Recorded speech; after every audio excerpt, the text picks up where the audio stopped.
Zone, and this is 4for4.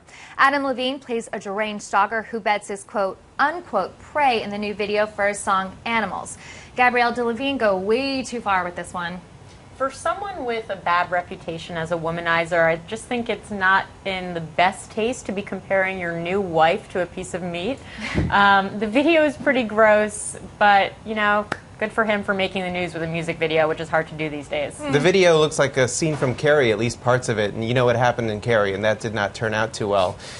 The other thing besides the stalking, which is really creepy, is all the sex in this video. I mean, this is a video, you know, that 15-year-old kids are going to watch when they hear the song on the radio, and that he's basically having sex with his wife full-on naked. There should be a rating before it plays on YouTube. Yeah. I mean, it's a catchy song, but I could have done without the murderous, carnivore-eating, raunchy sex scene with the blood and then like the meat locker. I mean, honestly, I get it, the animal on animal, but I would have been fine with like maybe two little rabbits running through like a carrot field and then they like do it. Yeah. That would have been cleaner Originally, and this more song appropriate. was used for the Kia commercial with the hamsters. Kia Soul. Yeah, the Kia Soul commercial. So cute with the hamsters. A little creepy that the hamsters were overly sexualized, but hey, sorry, Adam, I think you have a 2 thumbs down on this one.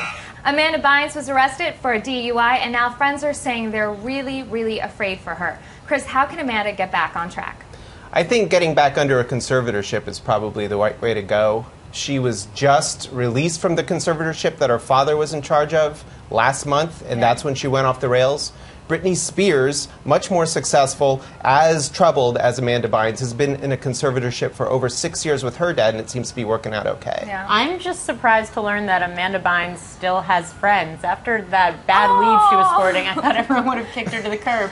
Well, piling on Amanda. But the issue here is the actual quality of the conservator. I mean, her parents let her go, haven't even been in contact with her, really. I don't know that they're the best people to be managing her life. I think Amada Bynes needs to go see a better doctor because, first of all, she hasn't been taking meds for schizophrenia and bipolar disorder. Instead, she's been substituting it, allegedly, for smoking a ton of pot, which that's fine, but it's not medical marijuana. But that's a very common illegal thing that people do that suffer from bipolar or schizophrenia. They self-medicate, they go off their medicine, and once you're 18 plus, it is very difficult to make those that are afflicted to stick to those treatments. So it is many times it's a losing battle. The parents need to get back on board. They do. It worked for Britney Spears. However, Britney Spears doesn't have the psychiatric evaluation that doctors have given her. She also has her father with her 24/7.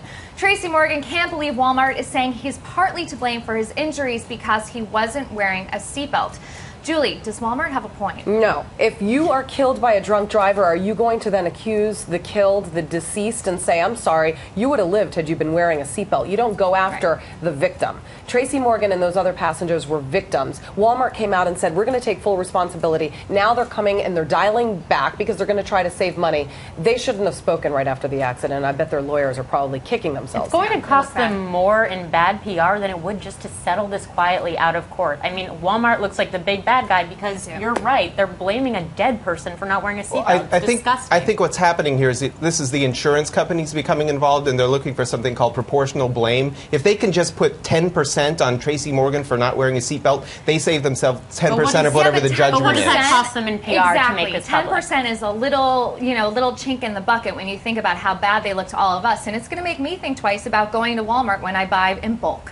And finally, George Clooney and Brad Pitt were both single technically 2 months ago, but not anymore. Gabrielle, do you think the Hollywood hunks could spark a spike in marriage? I don't think that marriage has really gone out of style. I mean, we have Married at First Sight, we have The Bachelor, we have The Bachelorette, we have Say Yes to the Dress. I mean, women's entertainment is basically 24/7 wedding planning. Exactly. I don't think we love it. But this is guys. This isn't women getting married. This is like the 2 most eligible bachelors. I know Brad Pitt wasn't exactly a bachelor. 10 years, and how many kids? That's only 20 years. George Clooney is 53, Brad Pitt is 50. So what trend are they setting exactly? That, oh, it's the trend to get married once you're past your prime. Yeah, it's a trend to be on your second marriage. Really, really nice. Now we're if women could also have that trend, and it looks trendy versus women being told that they're spinsters past 40 if they're not married. No, it means I've slept around, now I'm ready for you for the last part of my life. Right, and that could be only 20 or 30 years, which,